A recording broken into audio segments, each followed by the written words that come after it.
The morning light came thin and gray through the apartment window, filtering past the crack in the blinds, where one of the slats had broken months ago. Maya Torres stood at the stove, stirring oatmeal in a dented pot, watching the steam rise in soft curls that disappeared before reaching the water-stained ceiling. The apartment was small, just 2 bedrooms barely large enough for her and her 2 daughters, and every surface seemed to hold a reminder of things that needed fixing, but never would. The faucet dripped with a rhythm she had learned to ignore. The refrigerator hummed louder than it should. The floorboards creaked with every step, announcing presence even when silence was what she craved most. Her daughters, Emma and Lily, sat at the small kitchen table, their school uniforms wrinkled despite Maya's best efforts, with the iron that only heated on one side. Emma, 9 years old, traced patterns in the condensation on her glass of water. Lily, 7, swung her legs beneath her chair, her shoes scuffed at the toes where the leather had begun to peel away. Maya looked at them and felt the familiar tightness in her chest, the weight that never quite lifted, no matter how many hours she worked or how carefully she stretched each dollar. She had been a single mother for 3 years now, ever since Daniel left, without warning, without explanation, without leaving behind anything but silence and unpaid bills. The divorce had stripped her of what little security she once had. The modest house they had rented together was too expensive for her alone. The car they shared became his. The savings account they had built, small as it was, vanished with him. She had moved into this apartment with nothing but 2 frightened daughters and a determination that felt more like desperation. Work came in shifts at the diner on Maple Street, where she served coffee and eggs to strangers who rarely looked her in the eye. The pay was barely enough to cover rent, and the tips depended on the kindness of people who often had little to spare themselves. She worked doubles when she could. Her feet ached by the end of each day, her back stiff from bending over tables. At night, she came home to homework that needed checking, lunches that needed packing, and bills that needed paying with money she did not have. The eviction notice had arrived 2 weeks earlier, but slipped under the door in a thin manila envelope that felt heavier than it should. She had read it once, folded it carefully, and placed it in the drawer beside the other notices, the late payment warnings, the final reminders, the threats printed in bold red letters. 30 days. That was all she had left before the landlord would change the locks and put their belongings on the curb. She had tried to ask for an extension, had explained her situation with as much dignity as she could muster, but the landlord had only shrugged and said he had his own bills to pay. Maya poured the oatmeal into 2 mismatched bowls and set them in front of her daughters. She did not take any for herself. The box was nearly empty, and she would wait until after they left for school to see if there was enough left. Emma looked up at her with dark, serious eyes that seemed too old for a 9-year-old. "Mama, are we going to have to move again?" Maya forced a smile, smoothing a hand over Emma's hair. "We'll be okay, mija. We always are." It was a lie, but it was the only comfort she had to offer. She kissed the tops of their heads, sent them off to brush their teeth, and stood alone in the kitchen, staring at the stack of envelopes on the counter. Each one represented a piece of the life she was failing to hold together. Electric bill, past due. Water bill, final notice. Medical bills from when Lily had fallen and needed stitches. Credit card statements she could no longer even open. The morning passed in a blur of motions she had repeated so many times they no longer required thought. She walked the girls to the bus stop, waved as they climbed aboard, and watched the bus disappear around the corner. Then she returned to the apartment, changed into her work uniform, and locked the door behind her. The walk to the diner took 20 minutes, and she used the time to steel herself for another day of smiling when she did not feel like smiling, of moving when her body begged to rest. The diner was warm and smelled of bacon grease and burnt coffee. Her co-workers, Women who had been serving tables longer than Maya had been alive greeted her with tired nods. The manager, a man named Roger, who spoke as little as possible, handed her a rag and motioned toward a table that needed wiping. She fell into the rhythm of work, taking orders, delivering plates, refilling cups, her mind drifting to the problem she could not solve. Where would they go when the 30 days ended? She had no family nearby, and her mother had passed away years ago. Her father, if he was still alive, was somewhere she had not heard from in over a decade. Daniel's family had never accepted her, and his departure had severed what little connection remained. At lunchtime, the mailman arrived with a bundle of letters for the diner's owner. Maya barely noticed until Roger called her name and handed her a single envelope that had been mistakenly delivered to the diner's address. She glanced at it, saw her name printed in formal type, and tucked it into her apron pocket without much thought. It was probably another bill, another demand for money she did not have. The afternoon dragged on. The diner filled and emptied in waves. She served a construction worker who left a generous tip that she clutched like a lifeline. So she refilled coffee for an elderly woman who spoke to her as though they were friends, though Maya could not remember her name. She wiped down tables, swept crumbs, and counted the hours until her shift would end.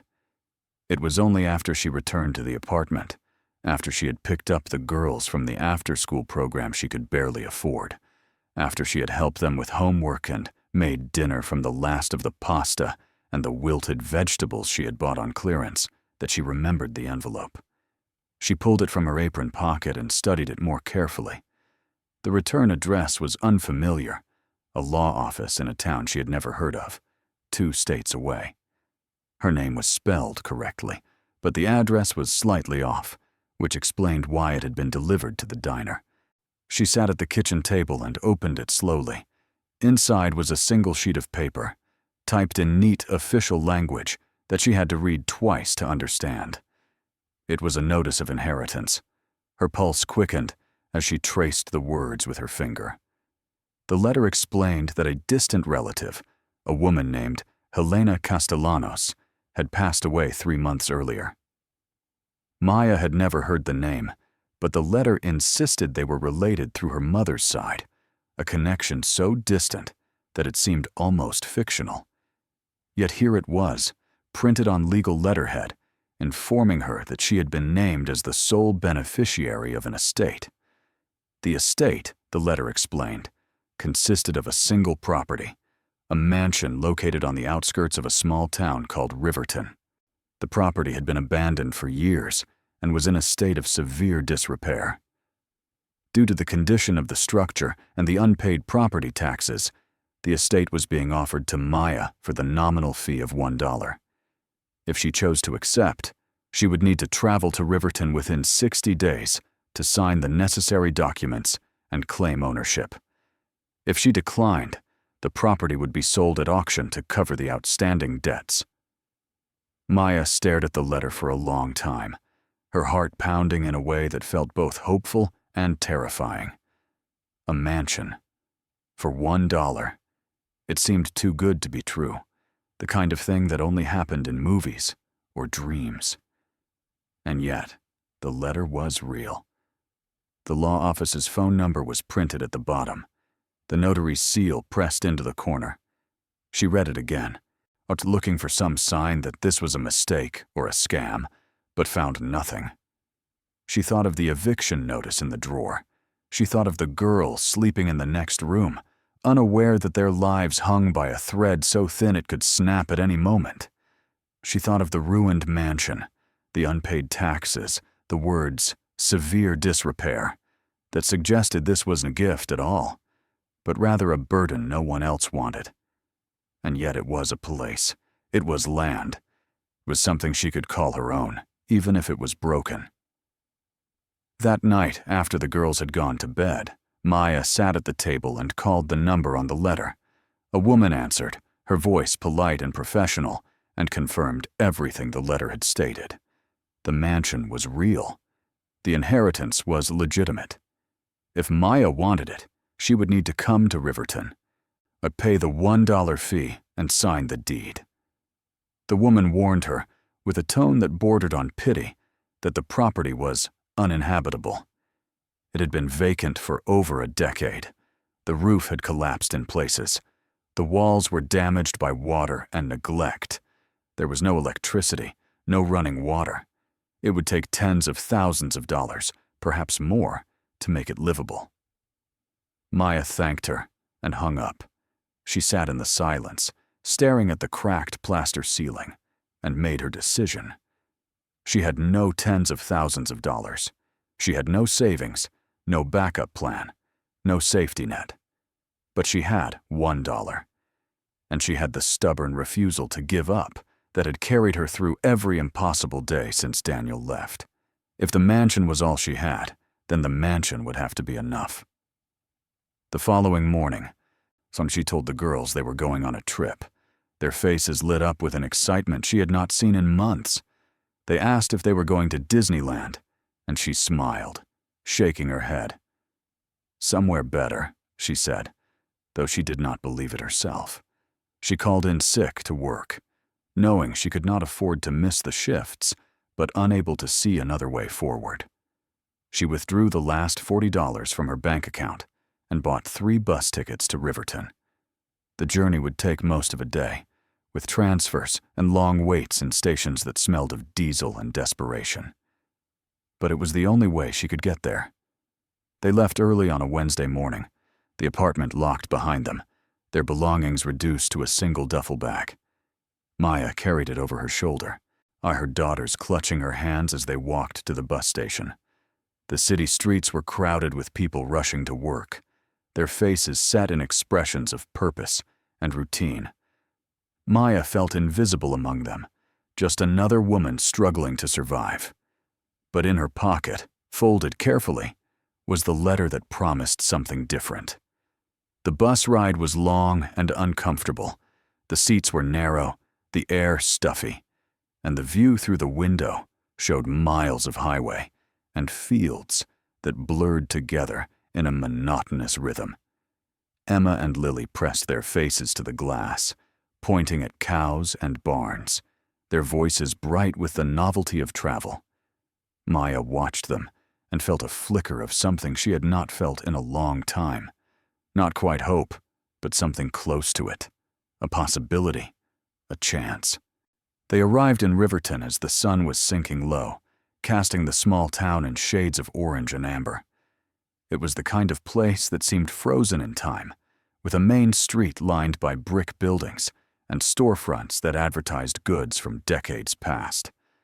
A single traffic light blinked yellow at the intersection. A dog wandered across the road without hurry. The air smelled of dust and distant rain. Maya asked a man at the gas station for directions to the law office, and he pointed down the street with a curious look. She thanked him and led the girls by the hand, their shoes scuffing against the pavement. The law office was a small building with a faded sign that read, Patterson and Associates. Inside, the reception area was dim, lit by a single overhead bulb, and the air smelled of old paper and floor polish. So the woman behind the desk looked up when they entered.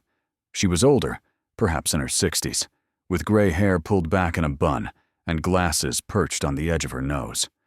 When Maya gave her name, the woman nodded and retrieved a folder from a filing cabinet. She explained the process in a businesslike tone, laying out documents that needed signatures, pointing to lines where Maya would need to initial. The fee was $1, as promised. Maya pulled a crumpled bill from her pocket and placed it on the desk. The woman took it without ceremony, stamped the receipt, and handed Maya a set of keys. The property is about 5 miles outside of town, the woman said. Follow the main road east until you see the old iron gate. You can't miss it. It's the only mansion for miles. Maya thanked her and took the keys. They felt heavy in her palm, cold and unfamiliar. She led the girls back outside, where the sky had deepened to a dusky purple. There was no car, no ride waiting. She asked at the gas station if there was a taxi, and the attendant laughed. No taxis here, ma'am. You'll have to walk or hitch a ride. Maya swallowed her frustration and started walking. The girls, tired from the long bus ride, began to complain after the first mile. She promised them it would not be much farther, though she had no idea if that was true. The road stretched out ahead, bordered by fields of tall grass that swayed in the evening breeze. The air grew cooler, and the sky darkened until the first stars appeared. When they finally saw the gate, Emma gasped. It rose from the ground like the bones of some great beast. Iron bars twisted and rusted, hanging crooked from stone pillars that had crumbled at the edges. Beyond it, barely visible in the fading light, stood the shape of the mansion. It loomed against the sky, dark and angular, with broken windows that stared out like empty eyes. The roof sagged in places, and vines crawled up the walls, covering them in a thick, tangled web of green. Maya stopped at the gate and stared. The girls pressed close to her, their earlier excitement replaced by uncertainty. Lily whispered, "Mama, it looks scary." Maya took a breath and pushed the gate open. It groaned on its hinges, the sound echoing across the empty field. She stepped through, her daughters following, and walked slowly up the cracked driveway toward the house. The closer they came, the more the decay revealed itself. The front steps were rotted through. The porch leaned to one side. The once grand entrance was marred by peeling paint and broken shutters. She climbed the steps carefully, testing each one before putting her full weight on it. At the top, she fit the key into the lock and turned. The door opened with a reluctant creak, and a rush of stale air spilled out, carrying with it the smell of mold and old wood. She stepped inside, her flashlight from her phone casting a weak beam into the darkness. The interior was vast and ruined. The ceiling was high, though sections had collapsed, leaving piles of debris on the floor. The walls were streaked with water damage, the wallpaper hanging in strips. Broken furniture lay scattered, covered in dust so thick it looked like snow. Cobwebs stretched across doorways, and the floor groaned beneath their feet. Emma and Lily clung to her, their eyes wide. Maya wanted to cry. She wanted to turn around, walk back to the bus station, and pretend this had never happened. But there was no bus back tonight. There was no money for a hotel. This was it. This was what she had chosen. She found a room on the first floor that looked slightly less damaged than the rest. The floor was intact, and there was an old fireplace still standing. She spread out a blanket she had brought in the duffel bag and told the girls to sit. They obeyed without argument, too tired and overwhelmed to protest. She used the flashlight to explore the room further, checking for any immediate dangers, and found none. That night, they huddled together on the floor, wrapped in the single blanket, listening to the sounds of the house settling around them. The wind whistled through the broken windows. Somewhere above them, a piece of the roof shifted with a groan. Maya held her daughters close and stared into the darkness, wondering what she had done. But as the night deepened and the girls finally fell asleep, their breathing soft and steady against her, she felt the faint stirring of something she had almost forgotten. It was not hope, not yet, but it was determination. She had brought them here. She had claimed this place, and somehow she would make it work. The morning light filtered through the broken windows in thin, dusty beams, casting the interior of the mansion in shades of gray and gold. Maya woke, stiff and cold, her back ached from sleeping on the hard floor. Beside her, Emma and Lily were still curled together under the blanket, their faces peaceful in sleep. For a moment, she allowed herself to simply watch them, and to memorize the way the light touched their hair, the rise and fall of their small chests. Then the reality of where they were settled over her like a weight, and she rose carefully, trying not to wake them. The room looked even worse in daylight. The wallpaper, once patterned with delicate flowers, hung in long, peeling strips, revealing cracked plaster beneath. The ceiling bore water stains that spread like maps of forgotten countries, and in one corner, a patch of mold bloomed in shades of black and green. The floor was warped, the boards buckling in places where moisture had seeped through. Yet the fireplace still stood solid, its stone mantel carved with intricate designs that spoke of a time when this house had been magnificent. Maya stepped into the hallway, her footsteps echoing in the vast emptiness. The air smelled of decay and neglect, of years left untouched by human hands. She moved slowly, testing each floorboard before putting her full weight on it. The house was enormous, far larger than she had imagined. Doorways led to rooms that seemed to stretch endlessly, each one filled with the remnants of a life abandoned. Furniture lay overturned, covered in dust and cobwebs. Broken glass littered the floors. Curtains hung in tatters, swaying gently in the drafts that moved through the broken windows. She found the kitchen at the back of the house, a cavernous space with a rusted stove and a sink filled with debris. The cabinets hung open, their shelves empty except for the occasional shattered dish or rodent nest. The back door was missing entirely, replaced by a sheet of rotted plywood that someone had nailed up long ago. Beyond it, she could see the overgrown yard, choked with weeds and brambles. Maya returned to the room where the girls slept and sat on the floor, her head in her hands. The enormity of what she had done pressed on her like a physical force. She had no money to repair this place, no skills to do the work herself, no way to make this house livable. And yet, she had brought her daughters here, to this crumbling shell of a building, because she had nowhere else to go. When Emma and Lily woke, they looked around the room with wide eyes, as though hoping the previous night had been a dream. Maya forced a smile and told them they would explore the house together. She did not mention that she was searching for any sign that this place might be salvageable, any hint that she had not made a terrible mistake. They walked through the mansion slowly, eyeing the girls holding her hands tightly. Emma asked in a small voice if there were ghosts here, and Maya assured her there were not, though the thought had crossed her own mind more than once. They found a grand staircase in the main hall, its banister broken in places, the steps creaking ominously. Maya forbade the girls from climbing it, warning them it was too dangerous. She herself ventured up a few steps, just far enough to see the second floor. Hallways stretched in both directions, lined with closed doors that she did not have the courage to open.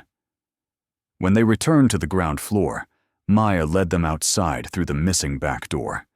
The yard was a tangle of overgrown grass and weeds that reached as high as her waist.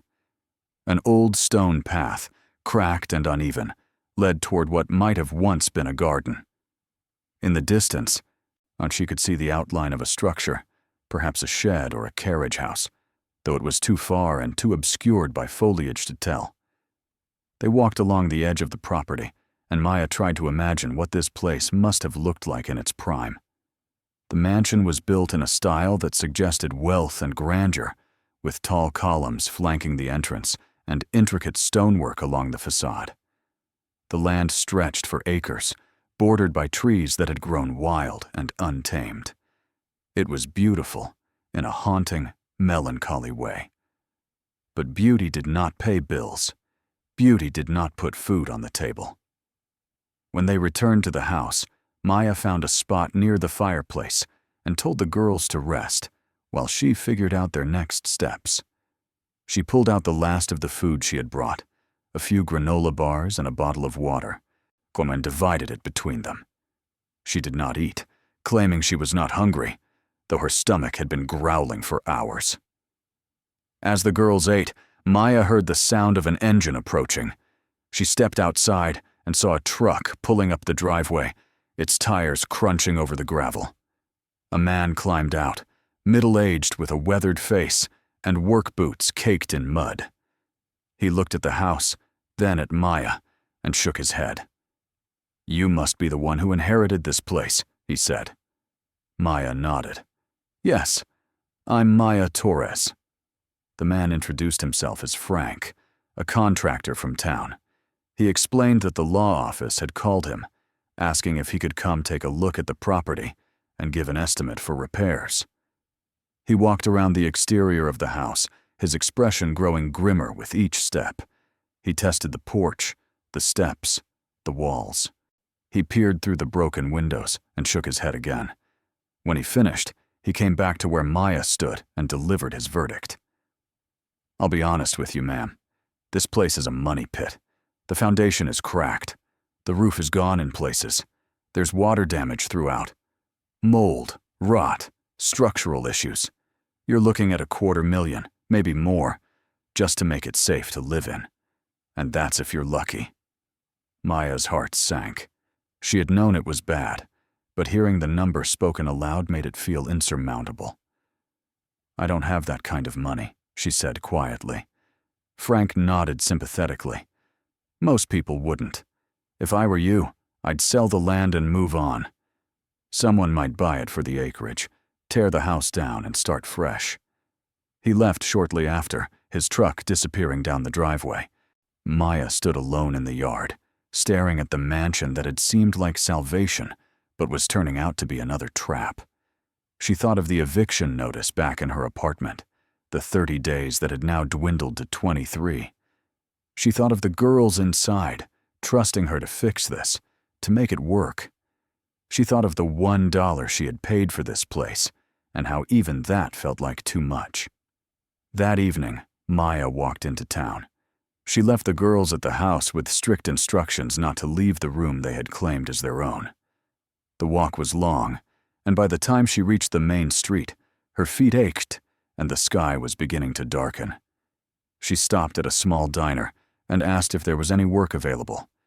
The owner, an older woman with kind eyes, looked her up and down and asked where she was staying. "I inherited the Castellanos mansion," Maya said. The woman's expression changed immediately. She let out a low whistle.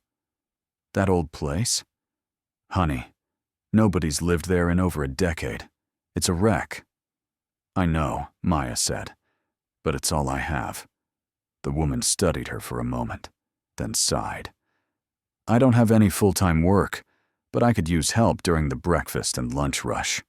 It won't pay much, but it's something." Maya took the job without hesitation. She would start the next morning. As she walked back to the mansion, the night settling around her, she felt the faint stirring of a plan. She would work. She would save every penny. She would figure out how to make this place livable, even if it took years. She had no other choice. When she returned, the girls were asleep again, huddled together on the floor. Maya sat beside them, eyed her back against the wall, and stared into the darkness. The house groaned and creaked around her, as though protesting her presence, but she did not leave. She had claimed this place, and she would not give it up. In the days that followed, Maya fell into a routine. She woke before dawn and walked to town, working the breakfast shift at the diner. She returned to the mansion in the afternoon, spending the remaining daylight hours cleaning what she could. She swept debris from the floors, tore down the worst of the hanging wallpaper, and boarded up the most dangerous sections of the house. The work was exhausting, and progress was slow, but it gave her a sense of purpose. The girls adjusted to their new reality with the resilience of children. They explored the safer parts of the house, creating imaginary games in the empty rooms. They picked wildflowers from the overgrown yard and brought them to Maya, who placed them in an old jar she had found. They asked when they would have beds again, and Maya promised them soon, though she had no idea how she would afford even that. The townspeople, when they learned she was living in the mansion, reacted with a mixture of pity and disbelief. At the diner, customers would shake their heads and mutter that she was wasting her time. One man, a farmer named Earl, told her flat out that she should burn the place down and claim the insurance. When she explained she had no insurance, he laughed bitterly and said, Then you're stuck with a curse. The word curse began to follow her. She heard it whispered in the aisles of the small grocery store, muttered behind her back at the diner. The mansion, they said, had always been cursed. Helena Castellanos, the woman who had owned it, had died alone and forgotten. Before her, the house had passed through several families, each one driven away by financial ruin or tragedy. The land itself, some said, was built on sorrow. Maya ignored the rumors. She had no time for superstition. But late at night, when the house settled with its strange sounds, when the wind howled through the broken windows and the shadows seemed to move on their own, she could not help but wonder if there was some truth to the stories. One afternoon, as she was scrubbing the floor of the main hallway, she found something unusual. Beneath a layer of dust and debris, one of the floorboards was loose. She pried it up carefully and found a small, hidden compartment beneath. Inside was a leather-bound journal, its pages yellowed with age, but still intact. She opened it carefully and saw handwriting in faded ink. The first page bore a name: Helena Castellanos. Maya's pulse quickened. She sat back on her heels and began to read. The journal was filled with entries spanning decades, starting from Helena's youth and continuing into her old age. The early entries spoke of parties and laughter, of a mansion filled with life. But as the years went on, the tone shifted. Helena wrote of loneliness, of family members who had abandoned her, of financial struggles that she kept hidden from the world. The final entries were heartbreaking, filled with regret and sorrow. But near the very end, Helena had written something that made Maya's breath catch. She wrote of a secret, something hidden in the house that she had never told anyone. So she did not say what it was, only that it was her greatest possession, and that she hoped one day someone would find it and understand. Maya closed the journal and looked around the empty hallway. The house suddenly felt different, less like a ruin and more like a puzzle. Helena had left something behind, something valuable enough to be called her greatest possession. And if Maya could find it, perhaps it would be enough to save this place. That night, she told the girls a story as they lay together on the floor. She told them about a woman who lived in a grand mansion and hid a treasure so precious that only someone brave enough to look for it would ever find it. The girls listened with wide eyes, and when she finished, Lily asked, "Are we going to find the treasure, Mama?" Maya smiled and kissed her forehead. "Maybe we will, mija. Maybe we will." The days began to blur together, each one a repetition of the last. Maya woke before the sun, walked to town through the cold morning air, and worked the breakfast shift at the diner. The work was grueling, the pay barely enough to buy food, and the customers ranged from kind to indifferent to outright rude. But she endured it, because she had no choice. When her shift ended, she returned to the mansion. Her body ached and her mind heavy, and resumed the work of trying to make the place livable. The journal she had found stayed with her constantly, tucked into the pocket of her jacket. She read it during her breaks at the diner, tracing Helena's words with her fingertips as though they might reveal more than was written. The entries painted a picture of a woman who had once lived surrounded by wealth and comfort, only to watch it all crumble. Helena wrote of family members who had taken advantage of her, of investments that failed, of a husband who died young and left her to manage an estate she did not understand. She wrote of the isolation that came with living in a mansion no one visited anymore, of the silence that filled rooms once alive with music and laughter. But it was the final entries that Maya returned to again and again. Helena had written about the secret she had hidden, though she never named it directly. She referred to it only as the inheritance, and she wrote that it was meant for someone who would understand its value, someone who would not squander it the way her family had squandered everything else.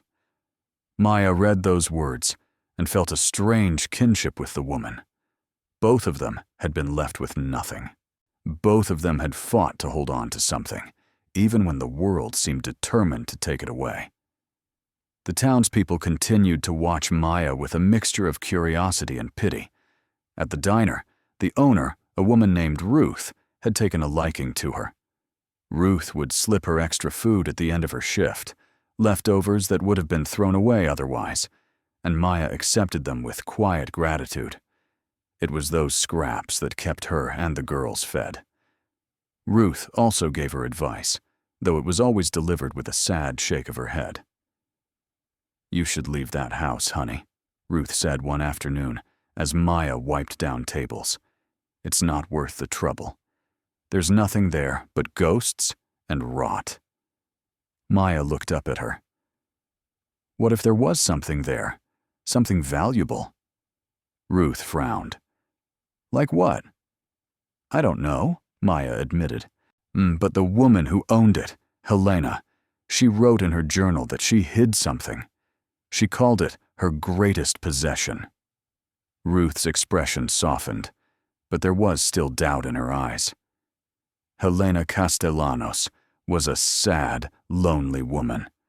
Whatever she had, she lost it long before she died. "Don't waste your time chasing dreams, Maya. You've got 2 little girls to think about." The words stung, but Maya did not argue. She finished her shift in silence and walked back to the mansion as the sun began to set.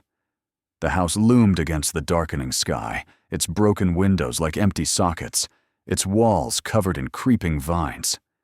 She had come to recognize every crack, every missing shingle, every place where the structure leaned just a little too far. And yet, despite its decay, she felt a strange attachment to it. It was hers. For better or worse, it was the only thing she could call her own. That evening, after the girls had eaten and fallen asleep, Maya took the journal and sat by the fireplace. She read Helena's words again, searching for any clue she might have missed. One passage in particular caught her attention.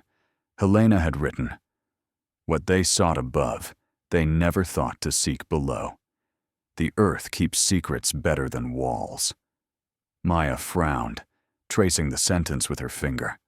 Above and below. The earth. She thought of the mansion's many rooms, its towering ceilings, its grand staircases.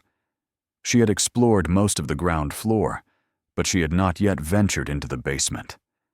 The thought of going down there filled her with unease, but the words seemed to point in that direction. The next morning, she asked Ruth if she knew anything about the mansion's basement. Ruth raised an eyebrow. "Why would you want to go down there?" "I'm just curious," Maya said. Ruth shrugged. "I don't know much about it. I heard it used to be a wine cellar, back when the Castellanos family was wealthy. But that was a long time ago. If there's anything down there now, it's probably just rats and mold." Maya thanked her and finished her shift. When she returned to the mansion, she told the girls to stay upstairs in their makeshift room and not to come down until she called for them. They obeyed without question, though Emma looked at her with concern. "Are you okay, Mama?" Maya forced a smile. "I'm fine, Mija. Just doing some exploring." She found the door to the basement in the back of the kitchen, hidden behind a pile of broken furniture. It took her nearly an hour to clear the debris, and by the time she finally pulled the door open, her hands were scraped and filthy. The staircase beyond was narrow and steep, descending into darkness that seemed absolute. She grabbed a flashlight from her bag, tested it to make sure it still worked, and began to descend. The air grew colder with each step, and the smell of damp earth and mildew grew stronger. The walls were stone, slick with moisture, and the ceiling was so low she had to duck her head. At the bottom of the stairs, she found herself in a long, narrow corridor. Her flashlight beam cut through the darkness, revealing rows of old wooden shelves lining the walls.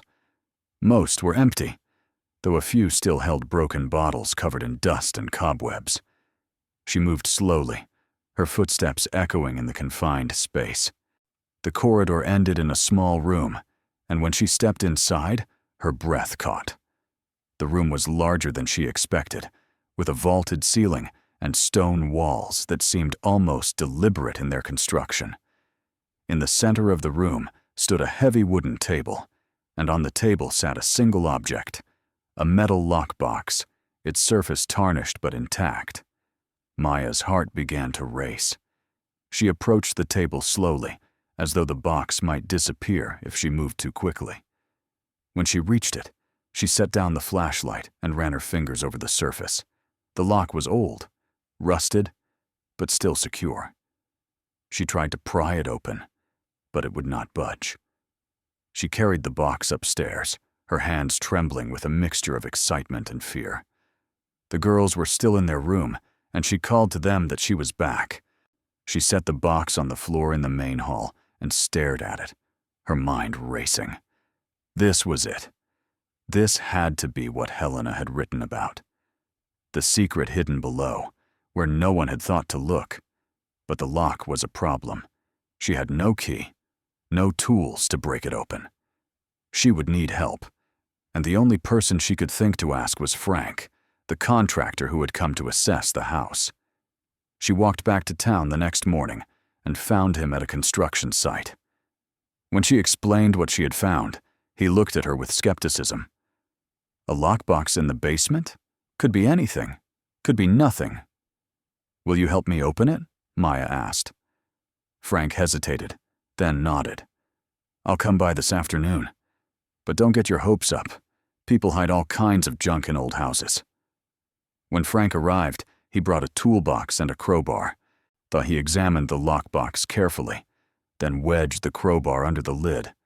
It took several attempts, the metal groaning and protesting, but finally, the lock gave way with a sharp crack. The lid swung open, and Maya leaned forward, her breath held. Inside were documents, stacks of them, yellowed with age, but carefully preserved. Frank lifted the top sheet and read it, his eyes widening. He handed it to Maya without a word. She read the heading, Certificate of Authenticity. Beneath it, in careful script, was the description of a painting, along with the name of the artist, Camille Pissarro. Maya's hands trembled as she sifted through the rest of the documents. There were more certificates, each one describing a different piece of art. Paintings by Monet, Renoir, Degas, sculptures, rare books, all of them authenticated, on all of them listed with estimated values that made her head spin. At the bottom of the box was a handwritten letter from Helena, addressed to whoever finds this. Maya unfolded it carefully and read, "I could not bear to sell them. They were all I had left of the life I once knew. If you have found this, then you are braver than I ever was. Use them wisely. They are worth more than you can imagine." Frank let out a low whistle. "If these are real, you're looking at millions, maybe more." Maya stared at the documents, her mind reeling. She thought of the ruined mansion, the mockery of the townspeople, the eviction notice she had left behind. She thought of her daughters, sleeping upstairs, unaware that their lives had just changed forever.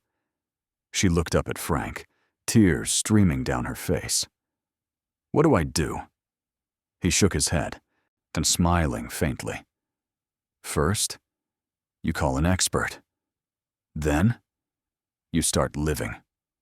The morning after Frank helped her open the lockbox, Maya sat at the kitchen table in the mansion, the stack of documents spread before her like a map to an impossible future. The certificates were fragile, their edges yellowed and brittle, but the words printed on them were clear. Each one bore the signature of an expert, a date, and a description of artwork that Maya recognized only vaguely from books she had read long ago. Monet, Renoir, Pissarro, Degas. Names that belonged in museums, not in the basement of a crumbling house in a forgotten town. Emma and Lily sat across from her, eating the last of the cereal Ruth had given her from the diner. They did not understand what the papers meant, and Maya had not tried to explain. How could she tell them that their lives might be about to change in ways she could not yet comprehend?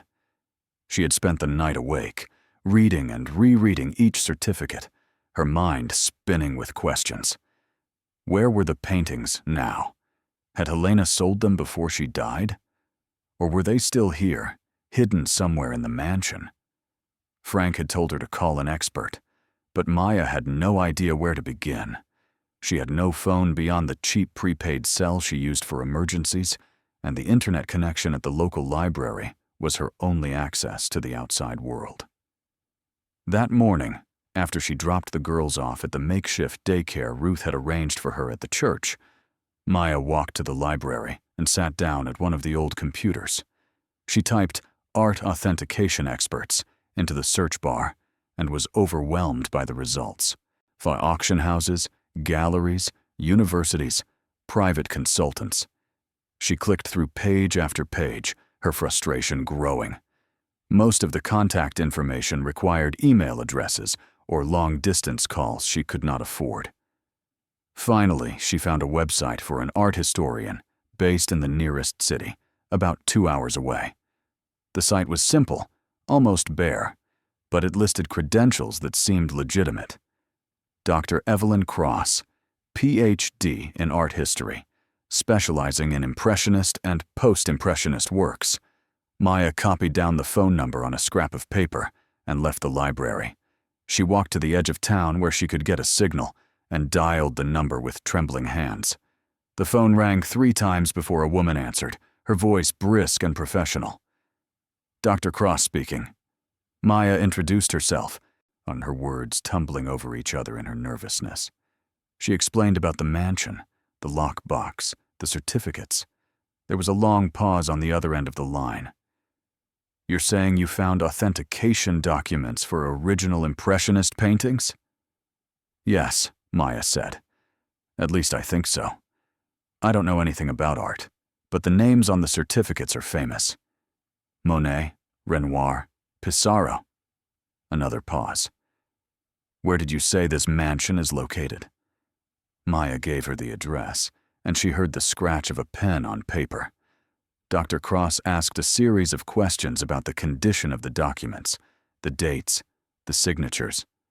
Maya answered as best she could, pulling the crumpled certificates from her pocket and reading aloud. When she finished, Dr. Cross let out a slow breath. If what you're describing is authentic, this is significant. Very significant. I'll need to see the documents in person to verify them. Can you bring them to me? Maya hesitated. I don't have a car, and I can't leave my daughters. Then I'll come to you, Dr. Cross said. I can be there tomorrow afternoon. Don't show those documents to anyone else in the meantime. Do you understand? Maya agreed and ended the call. She stood for a moment in the empty field, the wind tugging at her jacket, and felt the weight of what was happening settle over her. This was real. The certificates were real. And if the paintings existed, her life was about to change in ways she could not yet imagine. That night, she barely slept. She lay on the floor beside her daughters, staring at the ceiling, and thought about all the things money could buy.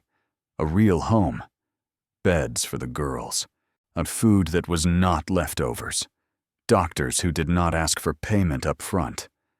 She thought about the eviction notice she had left behind, the bills she could not pay, the shame of standing in line at food banks. All of it could end. All of it could be erased with the stroke of a pen, if the paintings were real. But doubt gnawed at her. What if they had been sold decades ago? What if Helena had lied in her letter, clinging to a fantasy that the art still existed? What if this was just another cruel twist of fate, dangling hope in front of her only to snatch it away? Dr. Evelyn Cross arrived the next afternoon in a silver sedan that looked out of place on the rutted driveway. She was a woman in her late 50s, tall and elegant, with graying hair pulled back in a neat bun. She wore a tailored blazer and carried a leather briefcase that suggested both professionalism and wealth. When she stepped out of the car and looked at the mansion, her expression shifted from curiosity to astonishment. "My God," she murmured. "I had no idea it was this grand, or this ruined." Maya greeted her at the door, her hands twisting nervously in front of her. She led Dr. Cross into the main hall, where she had laid the documents out on a makeshift table constructed from old boards. Dr. Cross set down her briefcase and pulled out a pair of white cotton gloves. She donned them carefully and began to examine the certificates, her eyes moving over each page with the focus of someone reading a sacred text. The silence stretched on. Maya stood to the side, her heart pounding, watching the woman's face for any sign of what she was thinking. Finally, Dr. Cross looked up, her expression grave. "These are authentic," she said quietly. "The signatures match known examples from the authenticators listed. The dates align with the periods when these artists were active. If the paintings described in these documents still exist, you are in possession of an extraordinary collection." Maya's legs felt weak. She sat down on the edge of the table, her breath coming in shallow gasps. How much would they be worth? Dr. Cross set down the certificate she was holding and met Maya's eyes. Conservatively? Tens of millions. If all of them are intact and in good condition, the total value could exceed $300 million. The words hung in the air like something impossible. Maya stared at her, unable to speak. $300 million. The number was so large it felt abstract, disconnected from reality.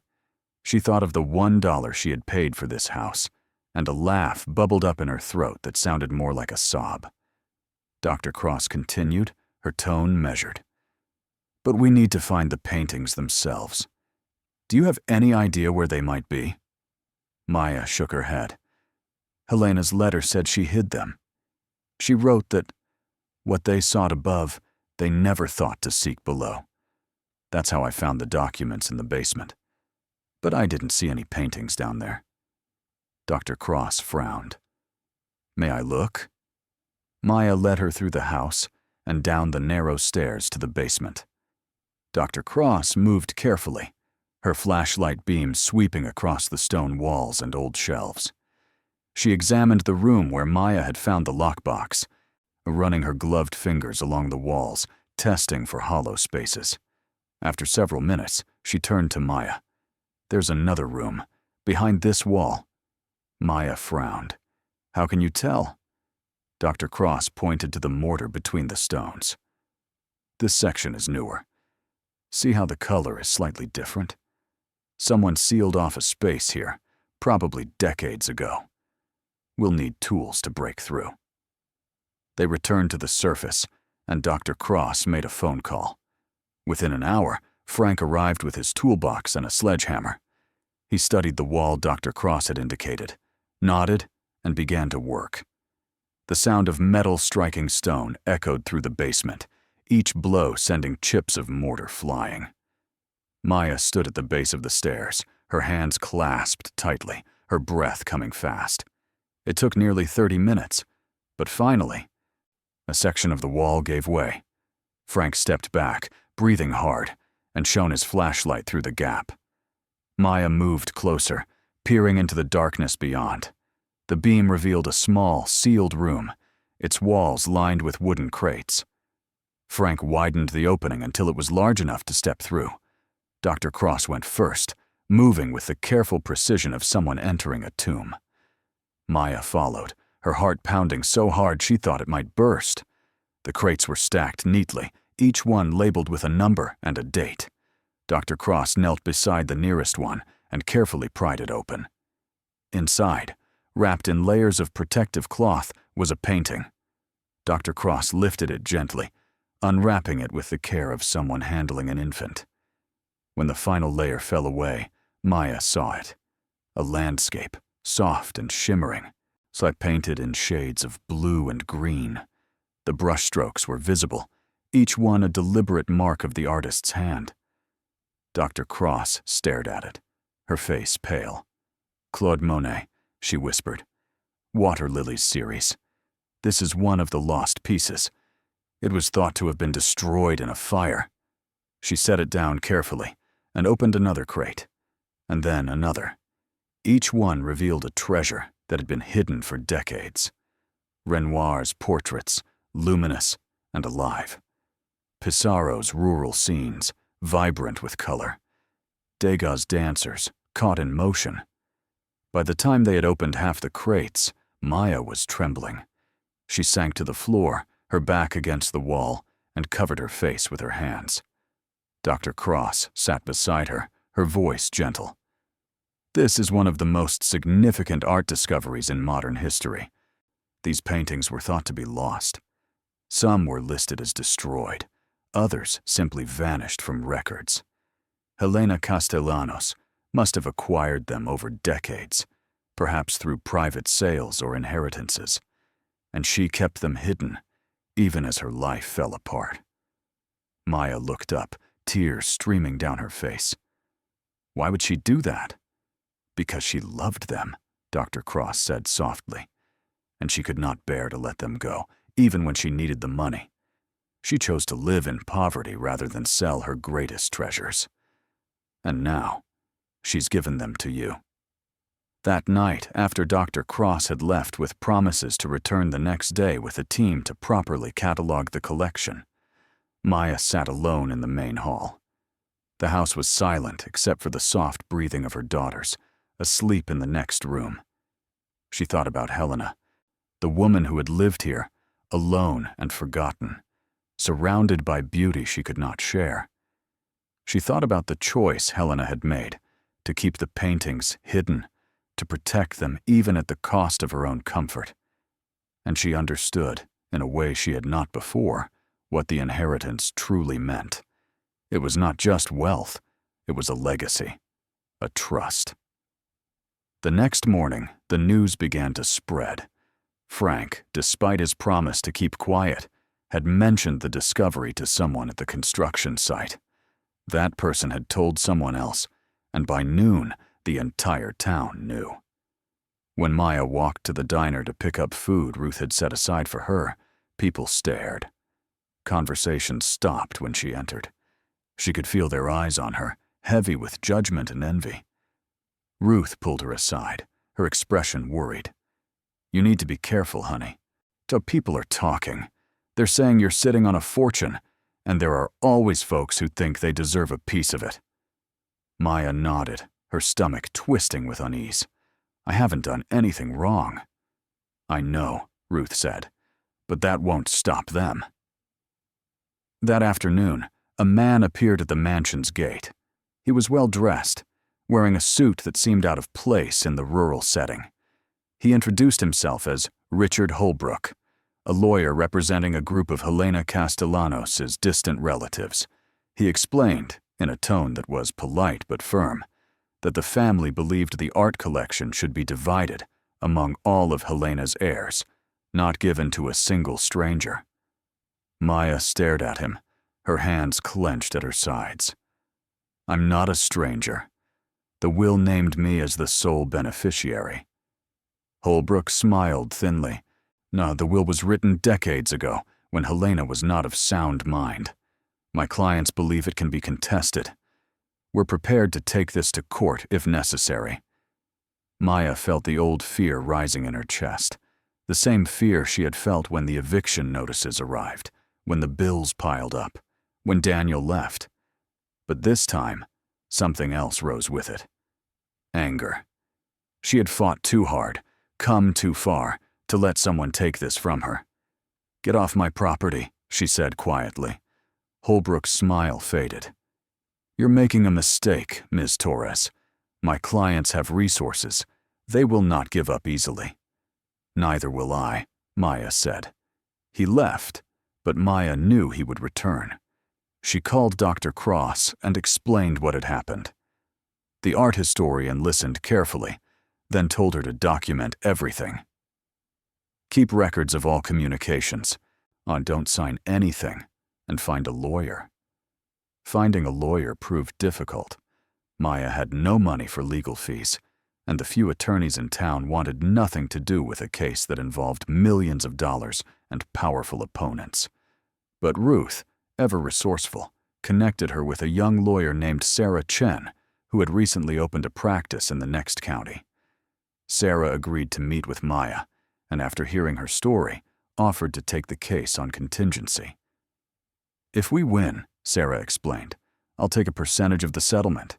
If we lose, you owe me nothing. But I'll be honest with you, Maya, this is going to be a fight." Maya nodded. "I'm ready." Over the following weeks, the battle began in earnest. Holbrook's clients filed a lawsuit challenging the will, claiming Helena had been mentally incompetent when she wrote it. They demanded access to the mansion to verify the art collection, and a judge granted them permission. Maya stood by, her arms crossed, as strangers walked through the house she had begun to think of as hers, photographing the paintings, taking notes, whispering among themselves. The townspeople grew more hostile. Some accused her of being a con artist, of manipulating a vulnerable old woman. Others simply resented her sudden reversal of fortune. She was no longer the pitied single mother working at the diner. She was the outsider who had stumbled into wealth that rightfully belonged to someone else. One evening, as Maya returned from town, she found the front gate of the mansion smashed open. The lock had been broken, and tire tracks led up the driveway. Her heart raced as she ran toward the house. The front door was ajar, and when she stepped inside, she saw that the main hall had been ransacked. Furniture was overturned. Papers were scattered across the floor. The crates in the basement had been opened, though nothing appeared to be missing. She called the police, and they arrived an hour later. The officer who took her statement was polite but skeptical.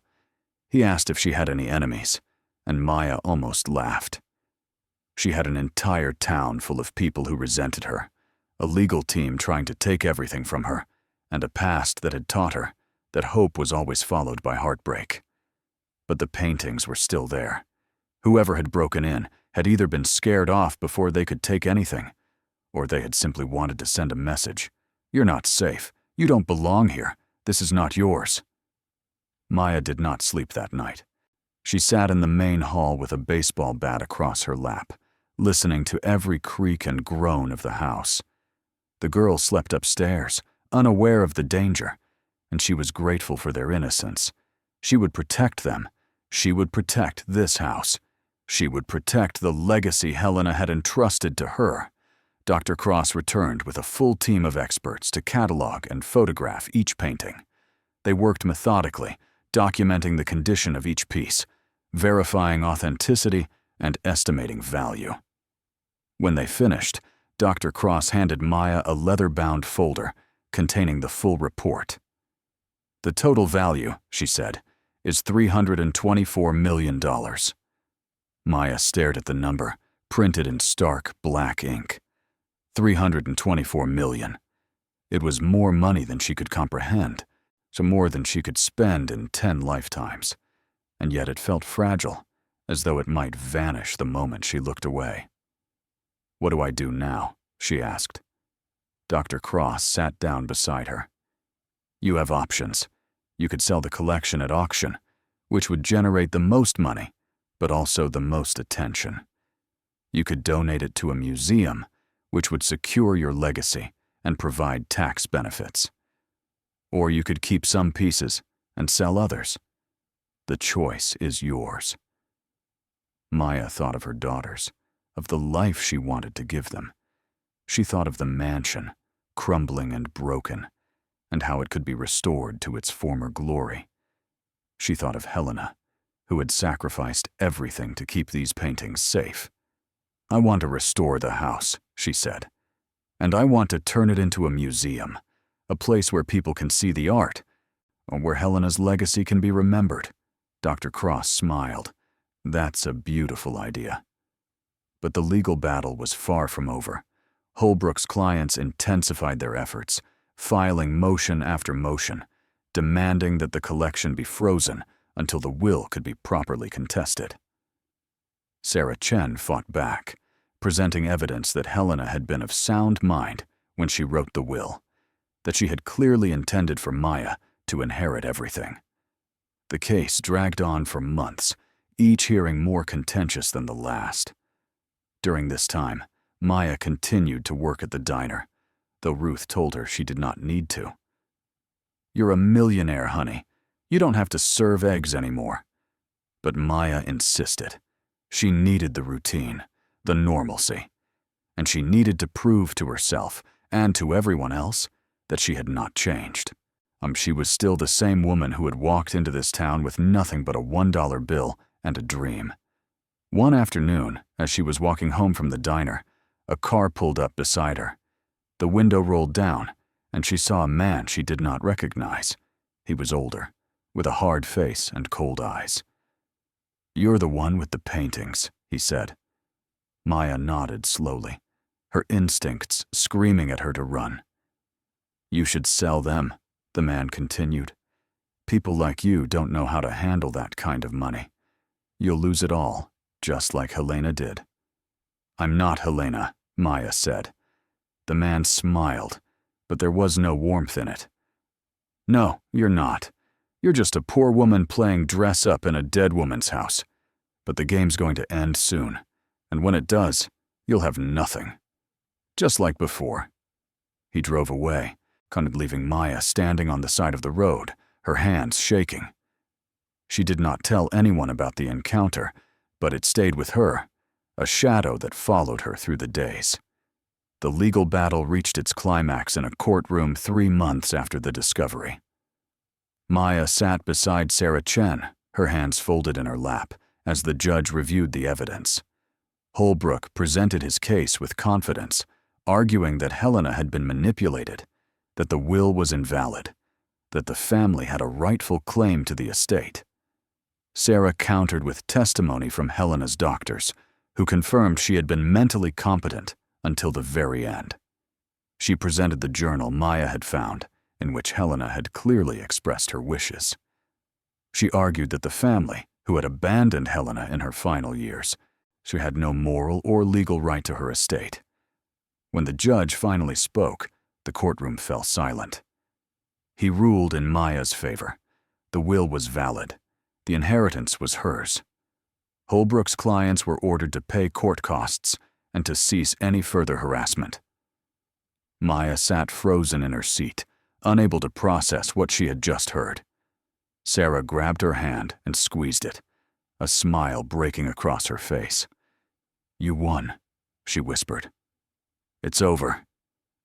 But as they left the courthouse, Maya saw the faces of Holbrook's clients watching her from across the lobby. Their expressions were filled with rage and resentment, and she knew, deep in her bones, that the battle might be over. But the war was not. That evening, she returned to the mansion and stood in the main hall, surrounded by the paintings that had changed her life. The girls ran to her, their faces bright with excitement, asking if they could finally have beds and toys and new clothes. She held them close and promised that everything would be all right. But as the sun set and the shadows grew long, Maya felt the weight of what lay ahead. The restoration of the house would take years. The museum would require staff, funding, security, and there were still people out there who believed she did not deserve what she had been given. She walked to the window and looked out at the overgrown yard, the broken gate, the crumbling walls. This place had been a ruin when she arrived, a symbol of everything she had lost. But now it was something else. It was a beginning. And no matter what came next, she would not let it be taken from her. As the first stars appeared in the sky, Maya whispered a promise to the memory of Helena Castellanos. "I will protect this. I will honor you, and I will never forget what you gave me." The night deepened, and the mansion stood silent, its secrets finally revealed, its future uncertain, but filled with a hope that had been buried for far too long. The morning after the court victory, Maya woke to find the world had shifted beneath her feet. The legal battle was over, but the weight of what she had won pressed on her with a gravity she had not anticipated. $324 million. The number seemed absurd, impossible, a figure that belonged to someone else's life. Yet here she was, standing in the ruins of a mansion that now truly belonged to her, surrounded by paintings worth more than most people would earn in 100 lifetimes. She walked through the house slowly, her footsteps echoing in the empty halls. The sunlight streamed through the broken windows, illuminating the dust that hung in the air like particles of gold. The walls were still damaged, the floors still warped, the ceiling still sagging in places. But now, for the first time, she could see past the decay. She could imagine what this place would become. Not just a home, but a monument, a museum, a legacy.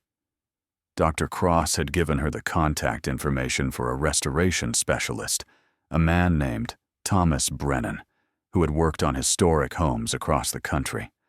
Maya called him that afternoon, and he agreed to visit the following week. When he arrived, he spent hours walking through the mansion, taking notes, photographing every corner.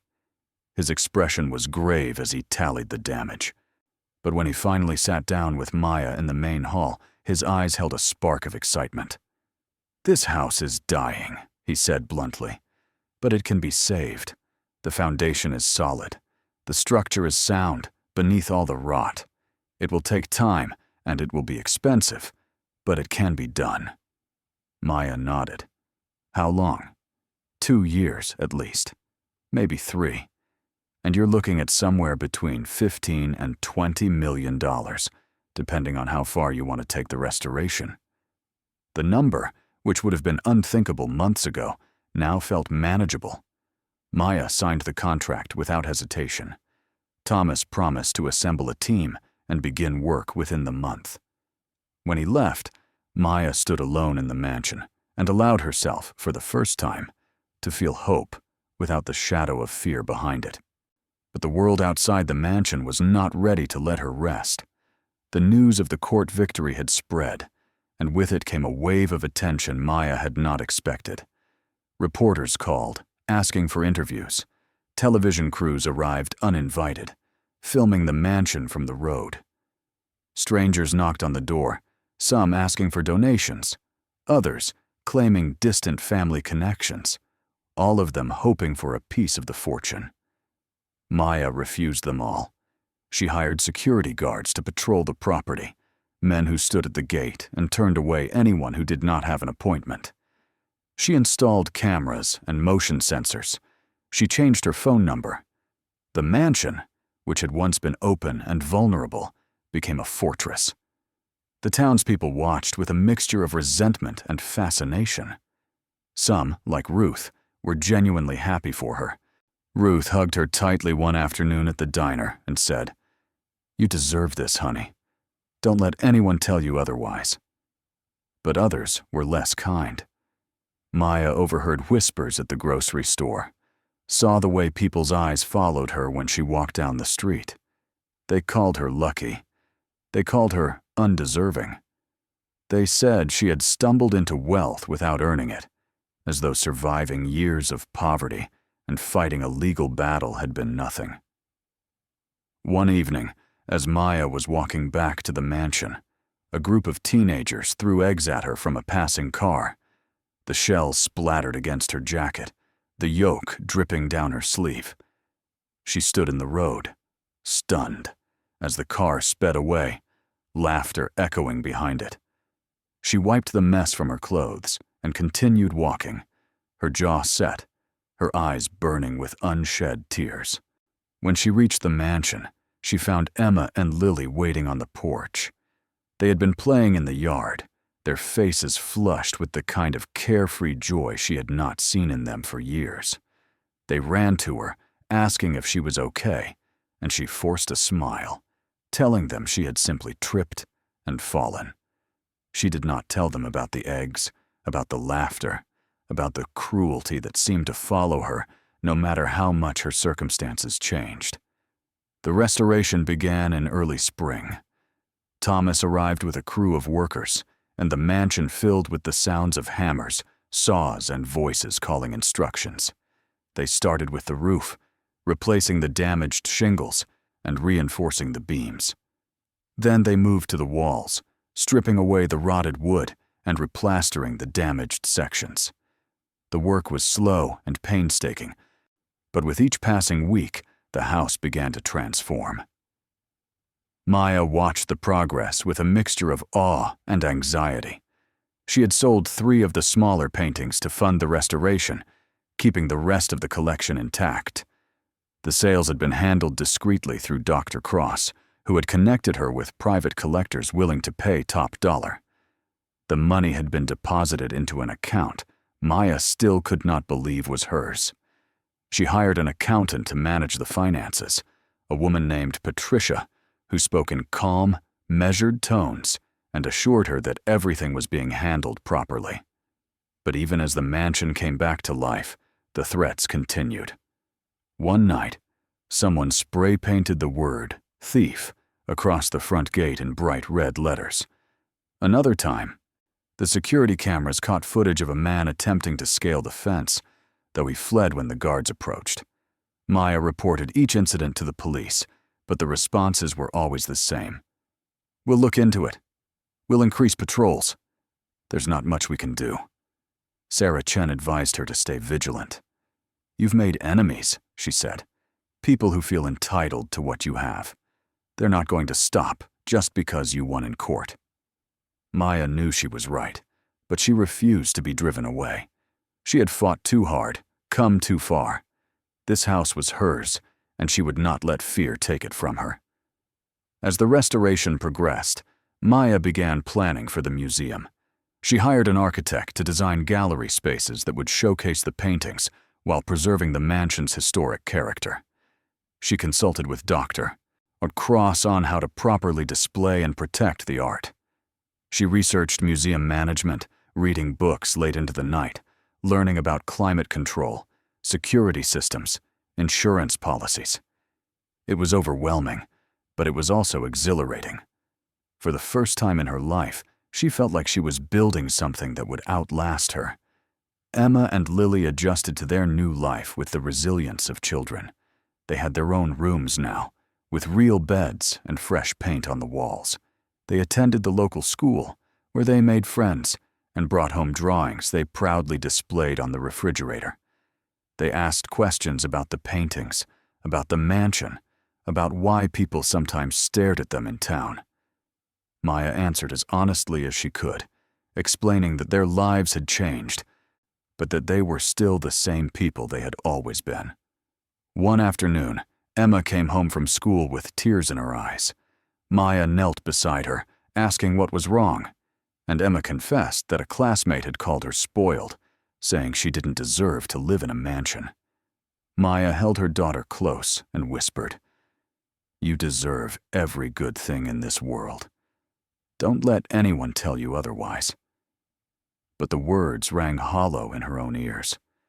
Maya still struggled with the same doubts, the same guilt. She thought of the eviction notice, the unpaid bills, the nights she had gone to bed hungry so her daughters could eat.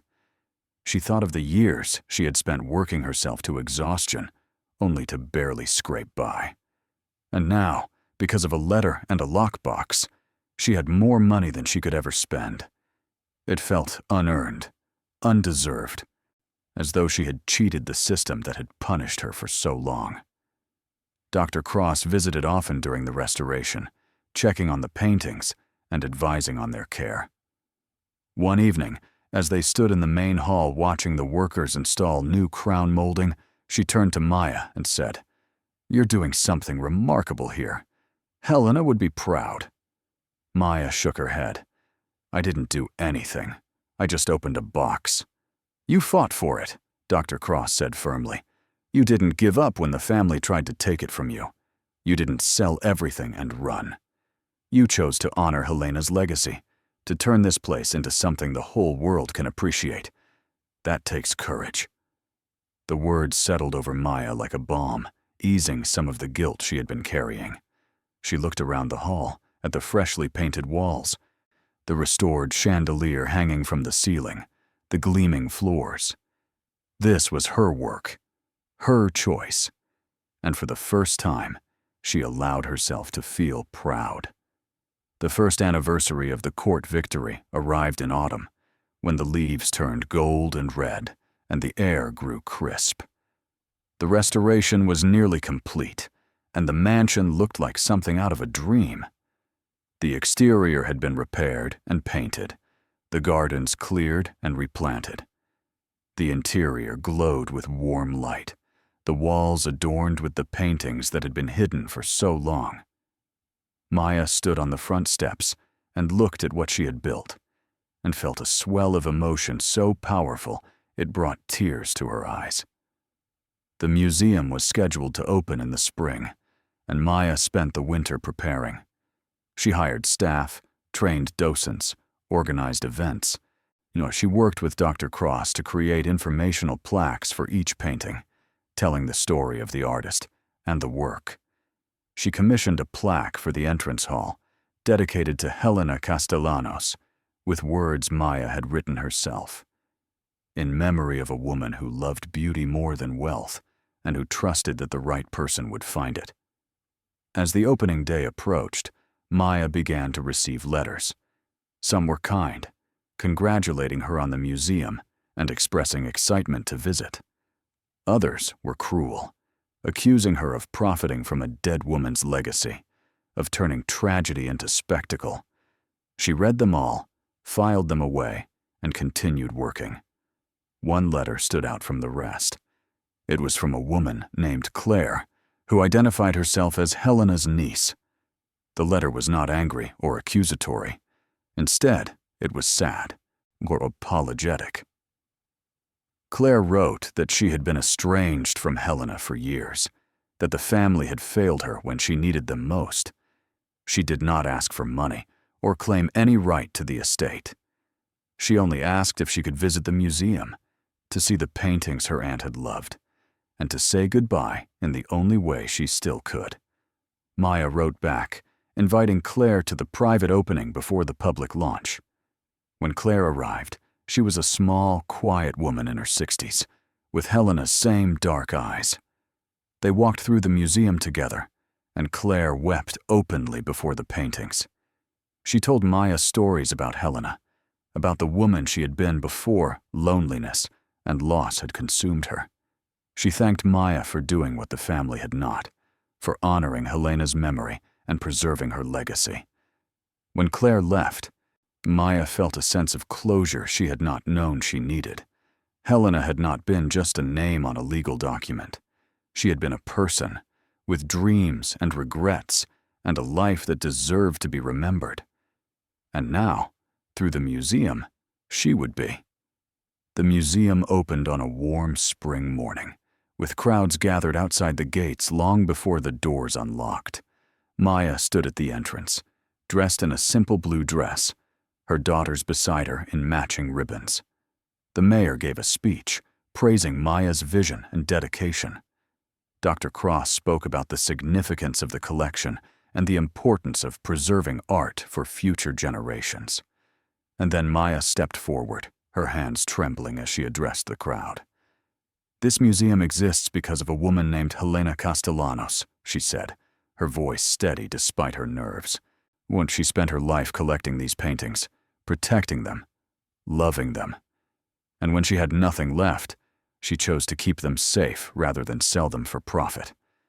I am honored to be the person she trusted with this legacy, and I promise to protect it for as long as I live. The crowd applauded and the doors opened. People streamed inside, their faces filled with wonder as they moved from room to room, admiring the paintings that had been hidden for so long. Maya watched them, her heart full, and thought about the journey that had brought her here. The eviction notice, the $1 inheritance, the lockbox in the basement, the legal battle, the restoration. Every moment had led to this. As the day wore on, Maya slipped away from the crowds and walked through the mansion alone. She found herself in the main hall, standing before the portrait of Helena, that Dr. Cross had discovered among the paintings. It showed a young woman, vibrant and alive, her eyes bright with hope. Maya stared at the portrait and whispered, "Thank you." The weeks after the opening were a whirlwind. The museum was featured in newspapers and magazines. Art lovers traveled from across the country to see the collection. Schools organized field trips. Donations poured in to support the museum's operations. Maya hired more staff, expanded the programs, and established a foundation to support art education in the community. The townspeople's attitudes began to shift. Some still resented her, but many others came to appreciate what she had done. The museum brought visitors to the town, boosting business at local shops and restaurants. Ruth's diner was busier than it had been in years, and she joked that Maya had single-handedly saved the town's economy. The mayor presented Maya with a ceremonial key to the town, declaring her an honorary citizen.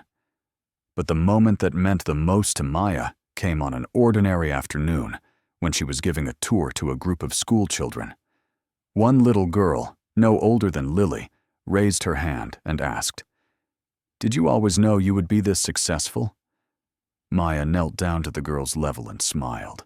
"No, sweetie. There were times I didn't think I would make it at all. But I kept going, even when things were hard. And that's what I want you to remember. You don't have to know where you're going. You just have to keep moving forward." The girl nodded solemnly, and Maya saw in her eyes the same uncertainty she had carried for so long. She hoped her words would stay with the girl, the way she wished someone had spoken to her when she was young and afraid. That evening, after the museum closed and the crowds had gone, Maya sat on the front steps of the mansion with Emma and Lily. The sun was setting, painting the sky in shades of pink and orange. The girls leaned against her, tired but content, and Maya wrapped her arms around them. "Mama," Emma said softly, "are we going to live here forever?" Maya thought about the question, about the apartment they had left behind, about the life they had once lived. "I don't know," she said honestly, "but wherever we are, we'll be together. And that's what matters." Lily looked up at her. "I'm glad we came here." Maya kissed the top of her head. "Me too, mija. Me too." As the stars began to appear, Maya thought about the woman who had made all of this possible. Helena Castellanos, who had lived alone in this house, who had guarded her treasures with the fierceness of a dragon, who had died with nothing but hope that someone would find them. Maya had been that someone, and she had not let her down. The mansion stood behind them, no longer a ruin, but a beacon. Its windows glowed with light, and inside, the paintings hung in silent testimony to the power of beauty and perseverance. The house that had once been a symbol of decay was now a symbol of renewal. And Maya, who had once been a woman with nothing, was now a woman who had everything. But more than the money, more than the mansion, more than the paintings, what mattered most was the lesson she had learned. That hope was not a luxury reserved for the fortunate. It was a discipline, a choice, a refusal to give up, even when the world insisted there was no way forward. She had chosen hope when she signed the papers for a ruined mansion. She had chosen hope when she dug into the basement. She had chosen hope when she fought in court. And that hope had led her here, to a life she could never have imagined. The months that followed brought new challenges and new triumphs. The museum became a landmark, attracting visitors from around the world. Maya was invited to speak at conferences, to share her story, to inspire others who felt trapped by circumstance. She established scholarships for single mothers, funded art programs in schools, and donated generously to causes that had once been her lifeline. But she never forgot where she had come from. She kept the eviction notice in a frame in her office, a reminder of how close she had come to losing everything. She returned to the diner often, not to work, but to visit Ruth, who had become like a mother to her. She taught her daughters to be grateful, to be kind, to remember that wealth was not a measure of worth. 1 year after the museum opened, Maya stood in the main hall during a special gala celebrating the anniversary. The room was filled with donors, artists, and dignitaries, all of them raising glasses in her honor. Dr. Cross gave a toast, praising Maya's vision and dedication. Sarah Chen spoke about the legal battle and the importance of fighting for what was right. And then Maya stepped forward, her heart full, and addressed the crowd. "A year ago," she said, "I stood in this hall and promised to protect Helena's legacy. And I have. But this place is more than a museum. It's a testament to the fact that our lives can change in ways we never expect. That sometimes the things we think are worthless turn out to be priceless. That sometimes the broken places are where the treasure is hidden."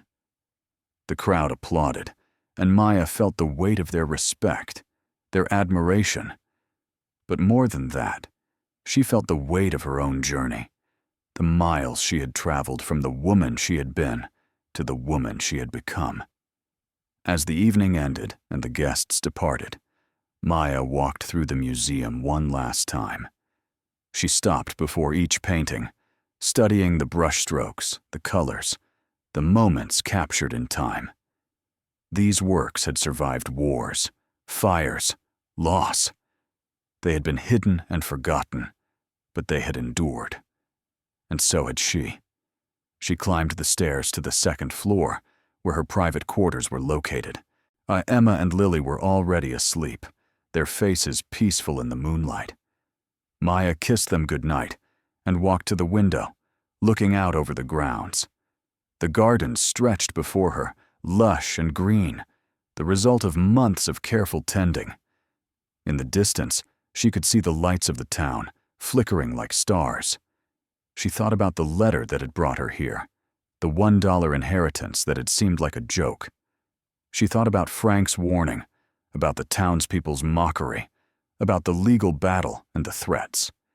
She thought about the moment she had found the lockbox, the moment the paintings had been revealed, the moment the judge had ruled in her favor.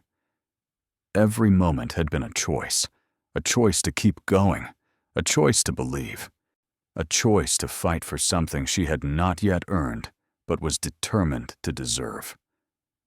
Maya turned from the window and walked to her desk, where Helena's journal still sat. She opened it to the last page, where Helena had written her final words. "I leave this to you, whoever you are, because I believe in second chances. I believe that broken things can be made whole. I believe that hope is never wasted." Maya closed the journal and placed her hand on the cover. "Thank you, Helena," she whispered, "for believing, for trusting, for giving me a chance." She stood and walked to the mirror, studying her reflection. The woman staring back at her was not the same woman who had arrived at the mansion's gate months ago, tired and desperate. This woman was stronger, braver, more certain. But she still carried the same heart, the same love for her daughters, the same refusal to give up. The journey had transformed her, but it had not erased her. And that, she realized, was the greatest gift of all. As the clock struck midnight, marking the end of 1 year and the beginning of another, Maya made a silent promise. She would continue to protect this place, to honor Helena's legacy, to give back to the world that had given her so much. She would teach her daughters to be strong, to be kind, to never forget where they came from. And she would live every day with gratitude, knowing that she had been given not just wealth, but a purpose. The mansion stood silent around her, its walls holding the stories of all who had lived within them. Helena's story, Maya's story, stories of loss and hope, of struggle and triumph, of lives that intersected across time and space. And as Maya turned off the light and walked toward her room, she knew that the story wasn't over. It was only beginning. The years ahead would bring new challenges, new joys, new moments of doubt and certainty.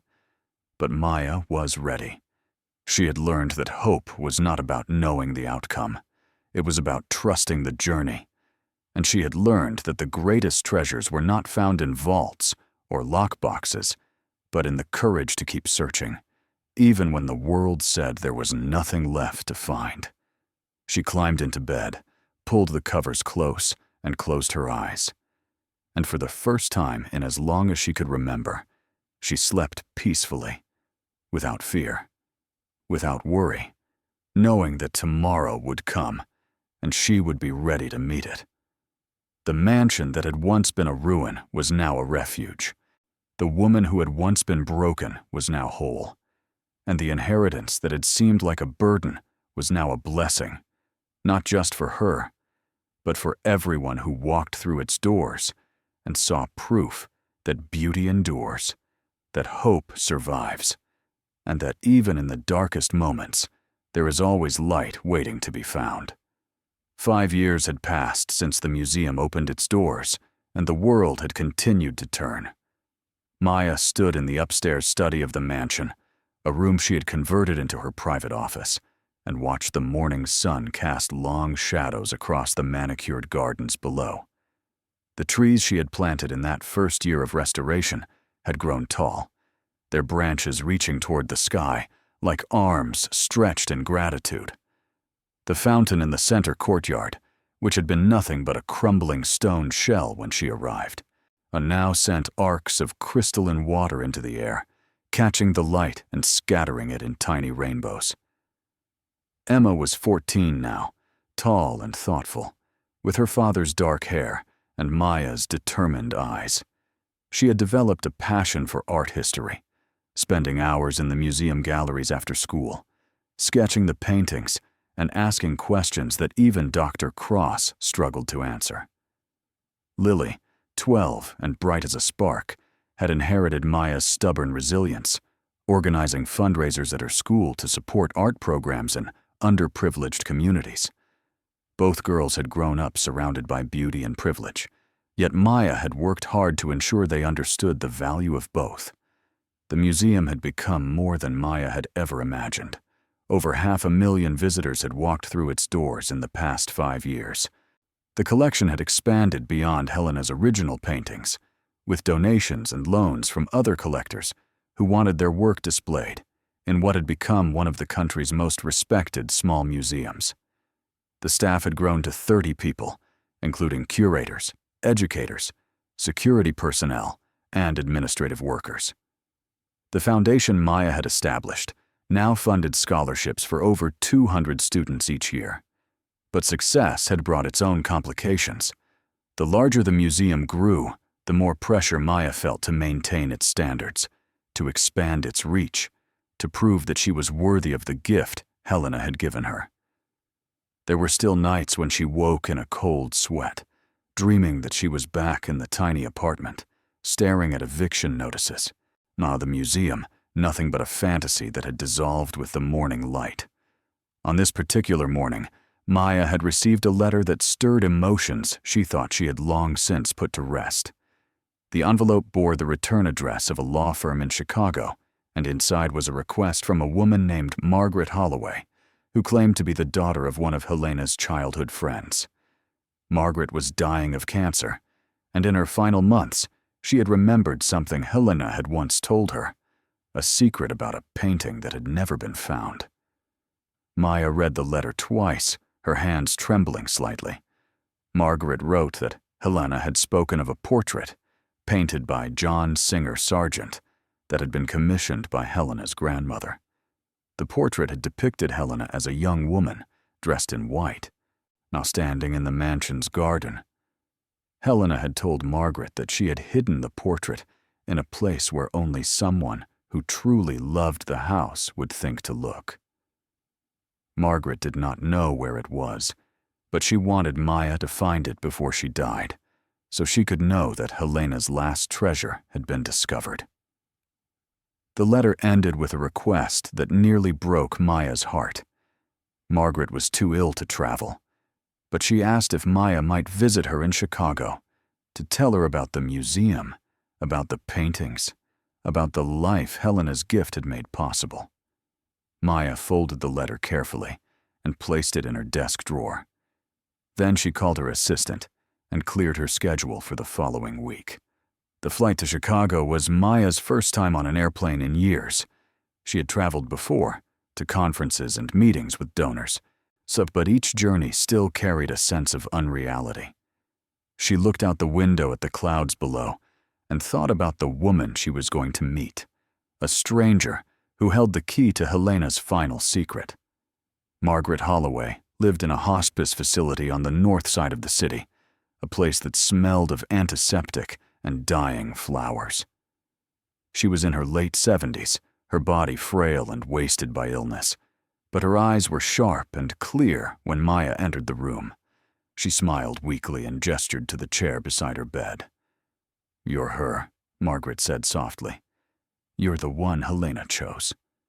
Maya sat down, feeling the weight of those words. "I never met her.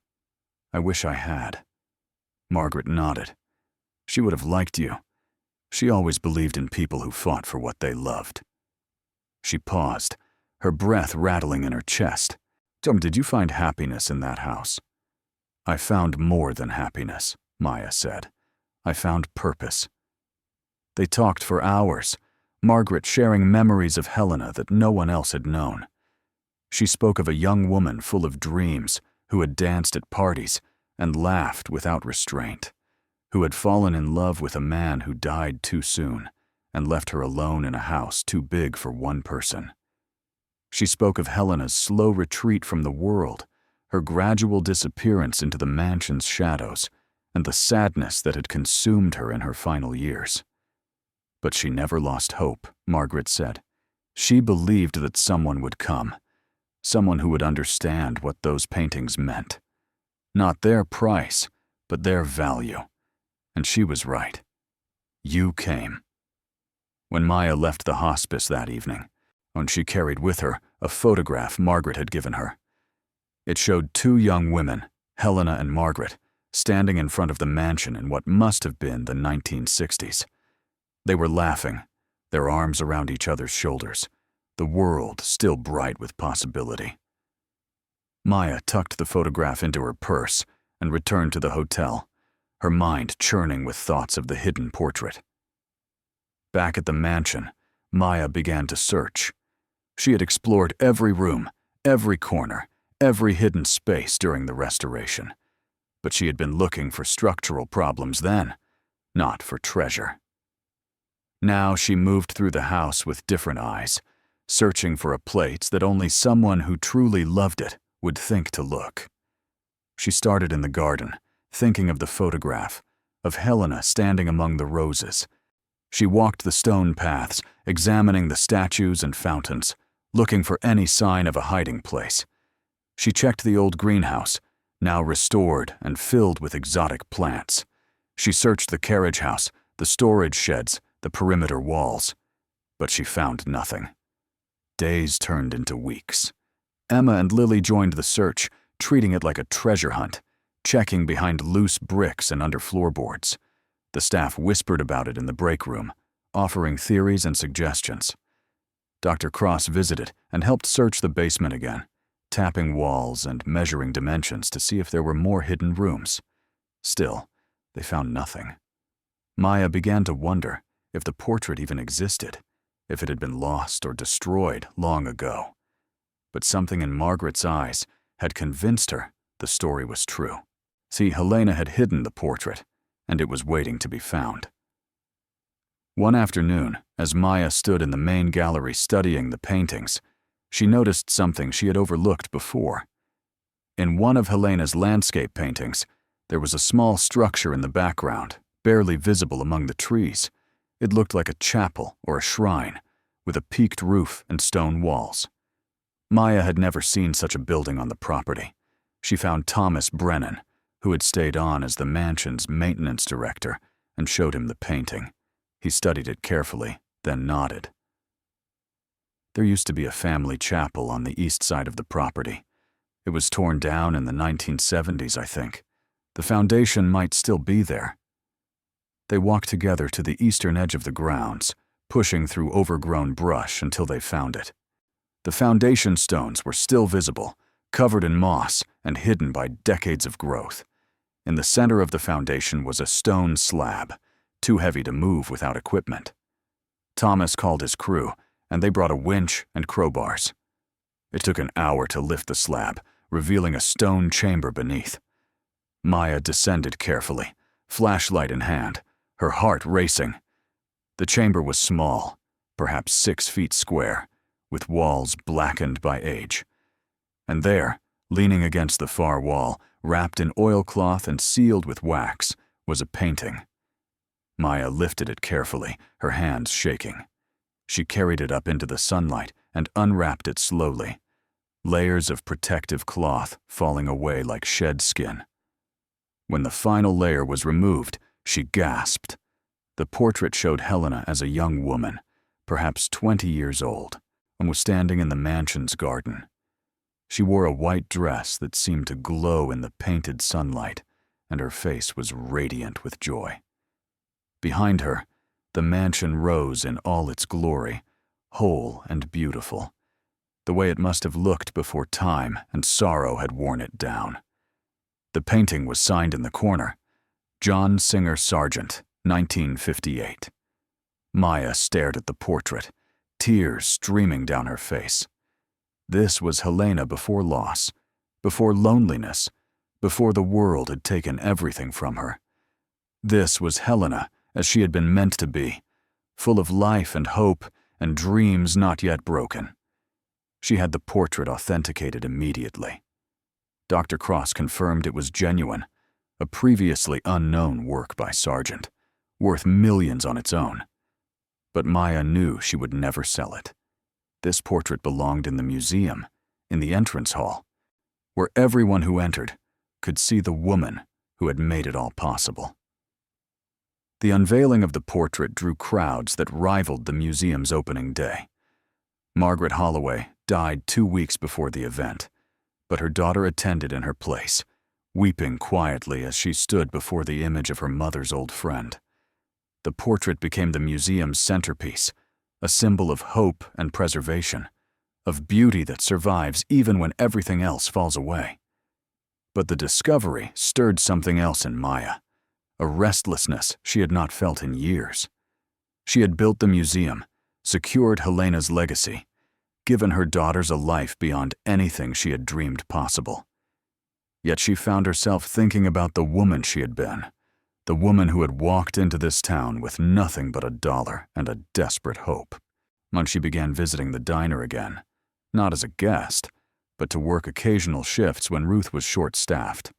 The townspeople thought it was eccentric, this millionaire serving coffee and eggs. But Maya needed it.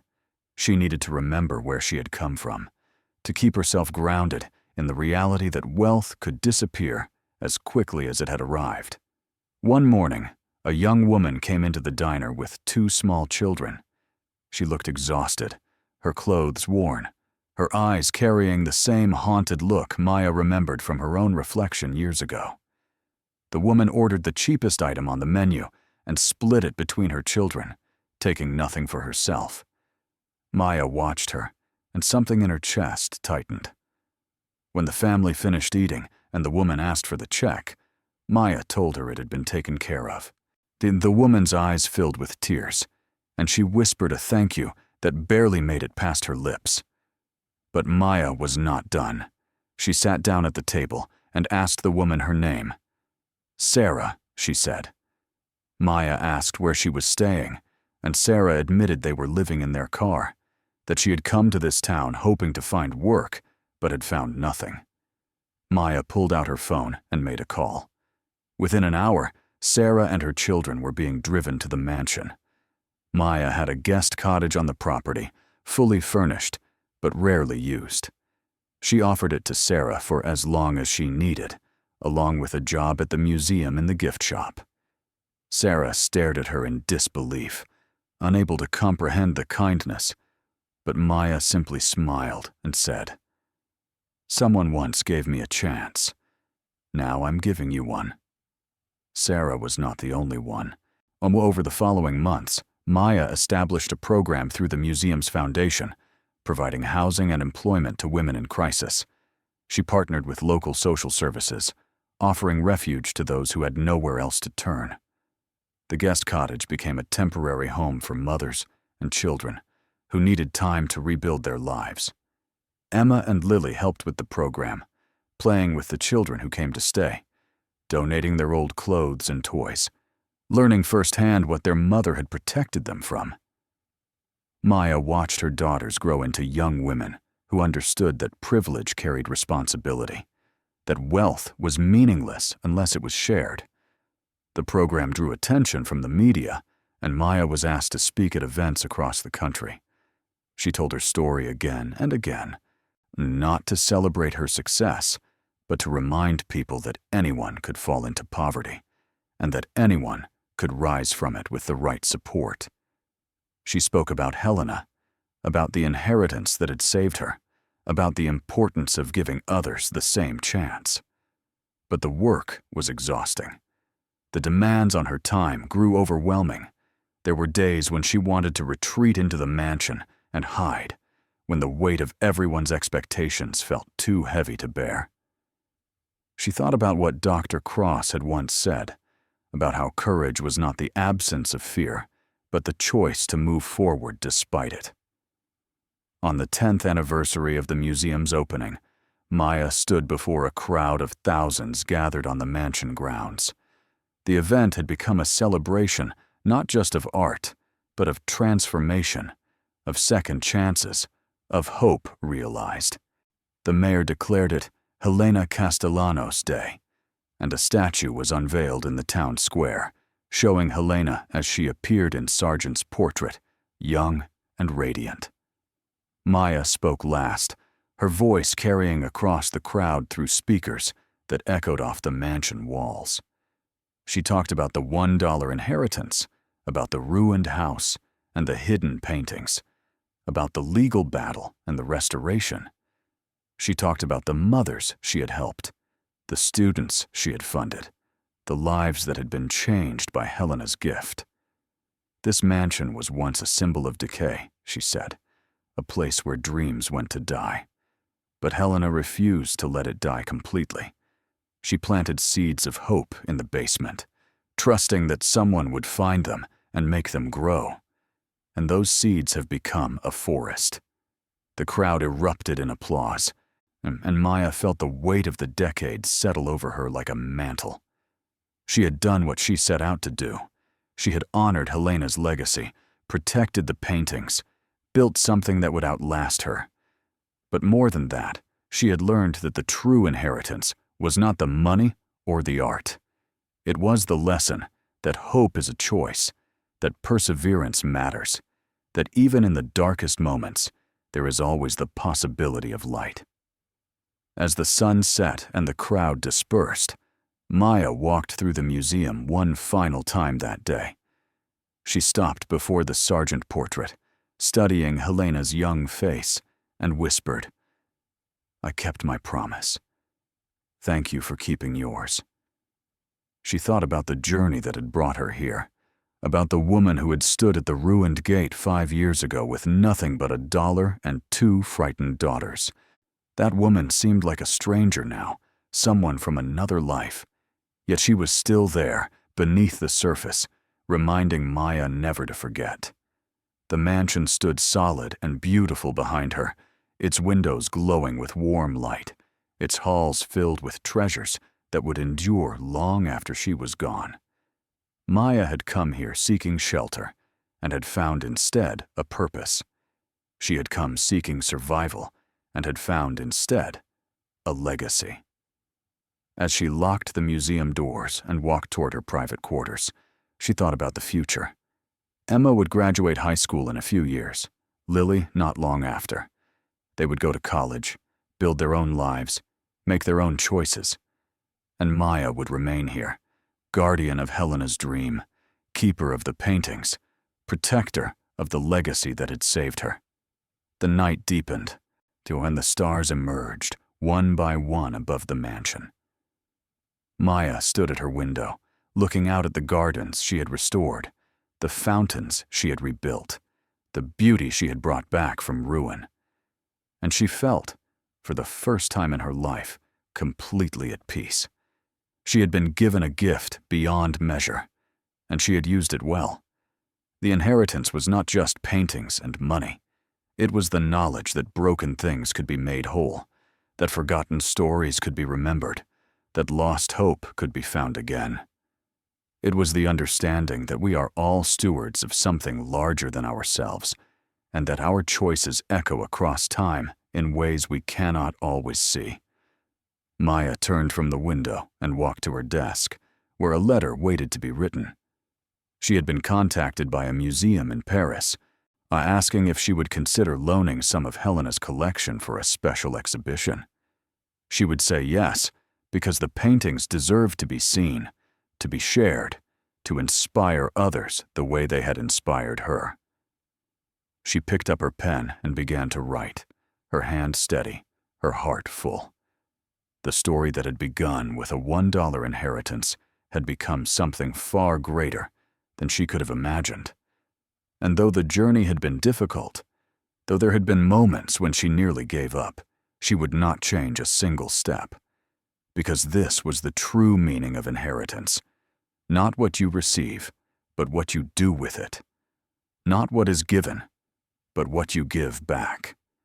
And Maya Torres, who had once been a woman with nothing, had become a woman who gave everything, and in doing so, had found everything she had ever needed. Thank you so much for watching until the end. If you loved this story, check out the other videos on your screen now. I think you'll really enjoy them. And don't forget to subscribe if you haven't already. See you in the next story.